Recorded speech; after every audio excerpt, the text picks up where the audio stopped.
NSS SNDP വർഷങ്ങൾക്ക് ശേഷം വീണ്ടും യോജിക്കുകയാണ്. ആ യോജിക്കുന്നതിനെ കുറിച്ച് വലിയ രീതിയിൽ ചർച്ചകൾ നടക്കുന്നുണ്ട്. കാലഘട്ടത്തിന്റെ അനിവാര്യത എന്നാണ് അവർ രണ്ടുപേരെ സൂചിപ്പിക്കുന്നത്. അങ്ങനെ ഒരു കാലഘട്ടത്തിന്റെ ഒരു മാറ്റം കേരളത്തിൽ ഉണ്ടായിട്ടുണ്ടോ? വലിയ പ്രതിസന്ധിയിലാണോ ഹിന്ദുക്കൾ? എൻ്റെ ശ്രീജിത്തെ ഈ രണ്ടുപേരും ആയതുകൊണ്ട് തന്നെ പറയട്ടെ, രണ്ട് ഓട്ടോറിക്ഷയാണ്. ഏത് വഴി വേണം. ഇതിപ്പോൾ എന്താ പറയുക, രണ്ടുപേരും ഭയങ്കര കെട്ടിപ്പിടിച്ച് മച്ചായിട്ടിരിക്കുകയാണ്. ഇതിന് മുമ്പ് നമ്മൾ കണ്ടിട്ടുണ്ട്. ഇതിന് മുമ്പ് ഇവർ രണ്ടുപേരും നമ്മളെ ഒന്നിക്കുന്നു. ഇനി നടക്കാൻ പോകുന്നത് നായർ ഈഴവ വിവാഹങ്ങളാണ്, ബാന്ധവങ്ങളാണ് എന്നൊക്കെ പറഞ്ഞിട്ട് വലിയൊരു പ്രസ്താവന എത്ര കൊല്ലം മുമ്പാണ്. പിന്നെ നമ്മൾ കണ്ടതെന്ന് വെച്ച് കഴിഞ്ഞാൽ സുകുമാരൻ നായരുടെ തന്തയ്ക്ക് വിളിച്ചുകൊണ്ട് വെള്ളാപ്പള്ളി ഇരിക്കുന്നത്, വെള്ളാപ്പള്ളിയുടെ മുത്തച്ഛനെ വിളിച്ചുകൊണ്ട്, ഇതാണ് നമ്മൾ കണ്ടത്. രണ്ടിനെ വിശ്വസിക്കാൻ പോയി. പണ്ടൊരു കഥ ഉണ്ടായിരുന്നു, ഇപ്പം എന്തൊരു ശവന്തീനി ഉറുമ്പിൻ്റെ ഒരു കഥയുണ്ടല്ലേ, ആചാര്യനെ അനുയായികൾ ചേർന്ന് ഭക്ഷിച്ച് ഇതാക്കണം. ഇതാണ് സംഭവം. മന്നത്ത് പത്മനാഭനെ പോലൊരു മനുഷ്യൻ കെട്ടിപ്പൊക്കിയ ഒരു പ്രസ്ഥാനം NSS. അപ്പോൾ ശരിക്കും പറഞ്ഞാൽ അവിടെ എന്ന് വെച്ചാൽ നവോത്ഥാനം അതിൽ കൊണ്ടുവന്നിട്ടുള്ള ചട്ടമ്പിസ്വാമികളൊക്കെയാണ് അല്ലേ, നായകസിന് വേണ്ടി എന്തെങ്കിലും ചെയ്തിട്ട് അത് കഴിഞ്ഞിട്ട് അദ്ദേഹം ഉണ്ടാക്കി. അതിൻ്റെ അമരത്ത് കയറിയിരിക്കുന്നു. ഇനി ഇത് നോക്കിക്കഴിഞ്ഞാൽ SNDPയുടെ കാര്യം അല്ലെങ്കിൽ നാരായണ ഗുരുവും കുമാരനാശാനും കഷ്ടപ്പെട്ട് ഈഴവരുടെ നവോത്ഥാനവും ഇതെല്ലാം വെച്ച് ചെയ്ത് കൊണ്ടുവന്നൊരു പ്രസ്ഥാനം. മദ്യം ശരിക്കും പാടില്ല എന്ന് പറഞ്ഞ ഗുരുവിനെ കസേര കയറിയിരുന്ന് ഒന്നാന്തരം മദ്യം വിറ്റ് ചുവരിൽ വരെ വെച്ചിട്ടുള്ള നടേശ ഗുരു. ആലോചിച്ച് വെക്കണം, നാരായണ ഗുരുവിനേക്കാളും വലിയവരാണെന്ന് പ്രസ്താവിച്ച നടേശ ഗുരു. ഈ രണ്ടെണ്ണത്തിനെ കൊണ്ട് ആ സമുദായത്തിലുള്ളവർക്ക് എന്തെങ്കിലും ഗുണം ഉണ്ടായിട്ടുണ്ടോ? വായ തുറന്നാൽ ഇങ്ങനെയാണെങ്കിൽ നടേശനാണെങ്കിലോ വായ തുറന്നു കഴിഞ്ഞാൽ വർഗീയത. എന്താ സംഭവം? മോന് രക്ഷപ്പെട്ടു പോകണം.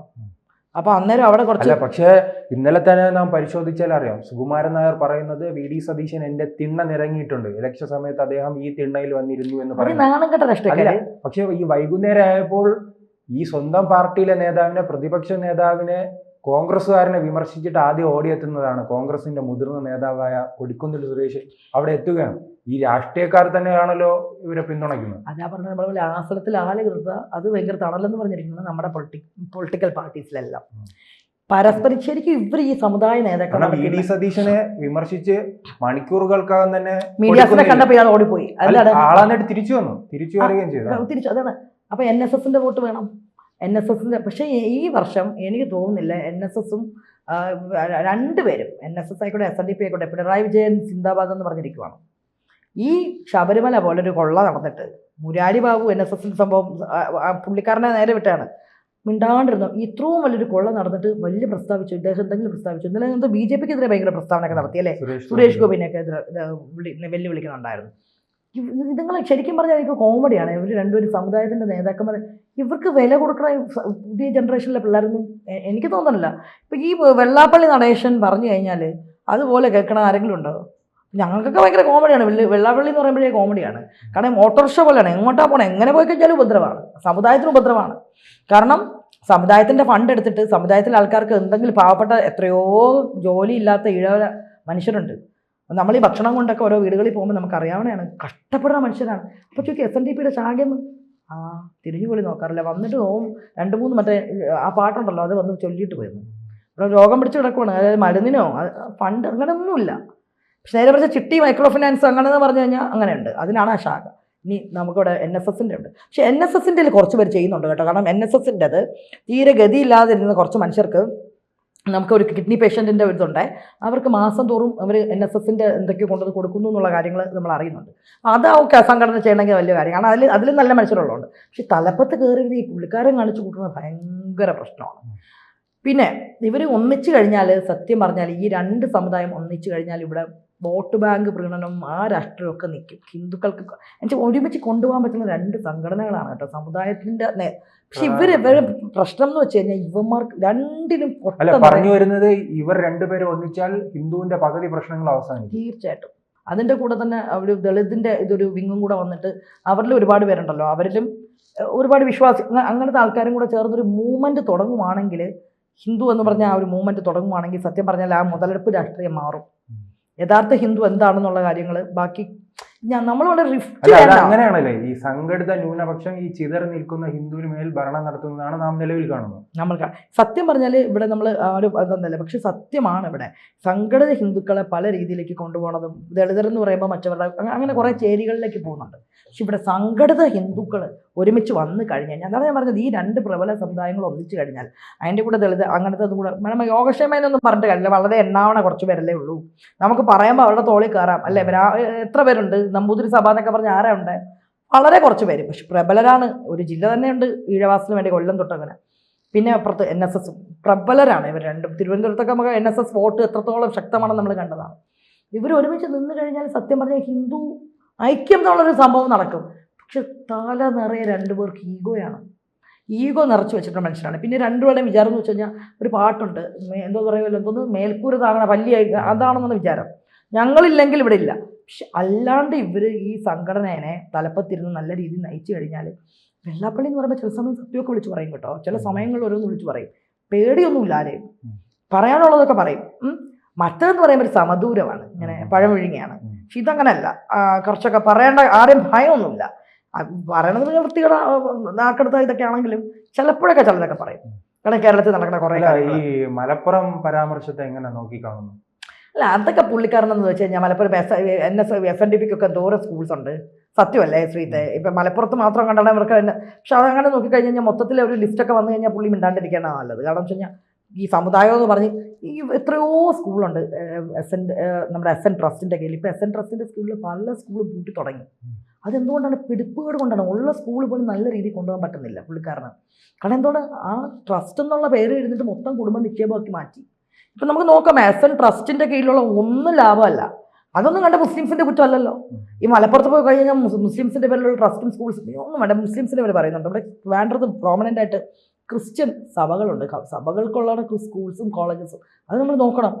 വേണ്ടത് നോക്കിക്കഴിഞ്ഞാൽ ഇവാനിയസ് ആ ഒരു കോമ്പൗണ്ടകത്ത് കയറി കഴിഞ്ഞ് കഴിഞ്ഞാൽ സഭയുടെ എത്ര സ്കൂൾസാണ്, എത്ര ഇൻസ്റ്റിറ്റ്യൂഷനാണ്. എഞ്ചിനീയറിംഗ് കോളേജിൽ ഇപ്പോൾ പ്രോമിനൻ്റ് എന്ന് പറയുമ്പോൾ മാർ ബസേലിയൂസ് ആണ്.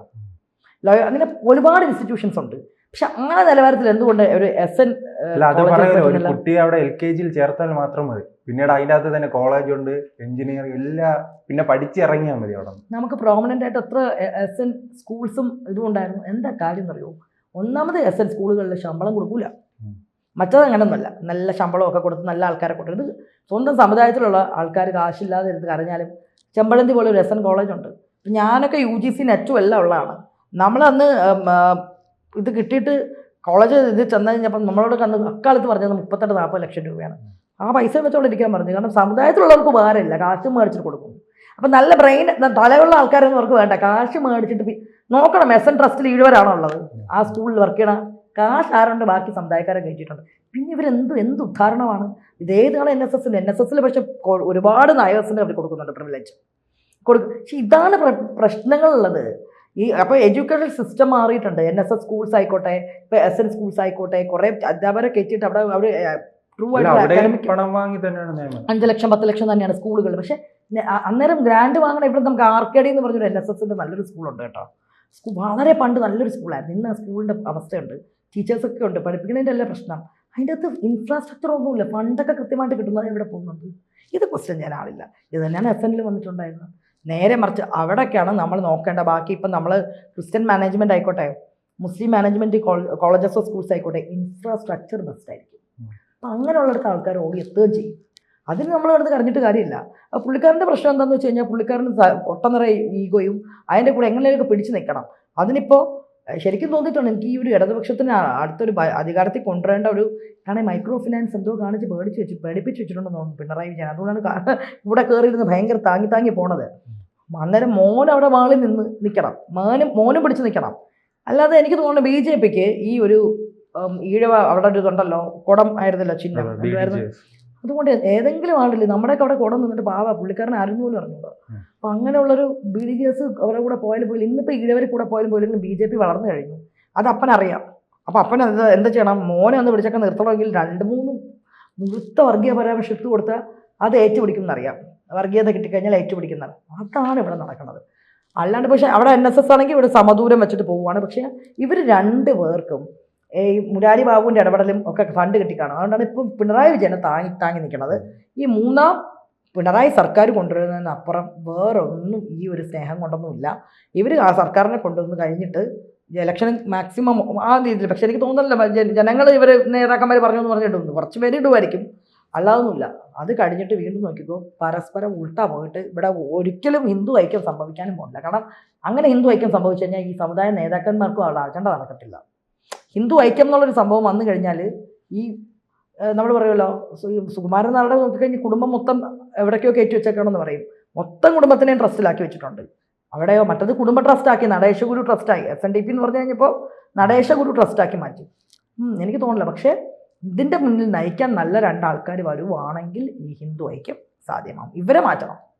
ഇതുങ്ങൾ പോയിട്ട് അടുത്തൊരു ജനറേഷനിലെ ആൾക്കാർ വന്ന് ഈ സംഘടനയെ മുന്നോട്ട് കൊണ്ടുപോയി കഴിഞ്ഞാൽ വിശാല ഹിന്ദു ഐക്യം എന്നുള്ളൊരു അജണ്ട സെറ്റ് ചെയ്ത് കഴിഞ്ഞ് കഴിഞ്ഞാൽ ഇന്ന് ഈ മതത്തിൻ്റെ പേരിൽ നടക്കുന്ന എല്ലാ മുതലെടുപ്പും അവസാനിക്കും.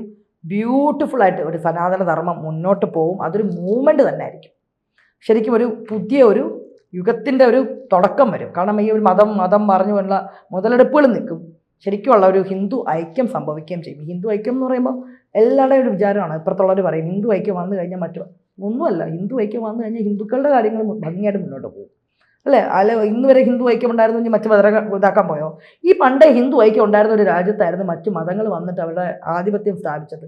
അന്ന് ആരെങ്കിലും, അല്ലേ, ശരിക്കും ആലോചിച്ച് നോക്കണം. നമ്മുടെ ഇന്ത്യ എന്ന് പറയുമ്പോൾ എന്തായിരുന്നു എന്നും മറ്റ് ആധിപത്യങ്ങൾ ഉണ്ടായിരുന്നു. അപ്പം ഇത് ഹിന്ദു ഐക്യം ഉണ്ടായി എന്ന് പറയും.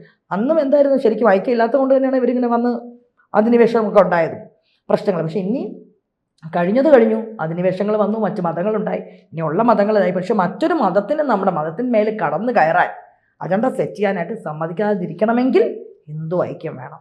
അതാണ് പറയുന്നത്.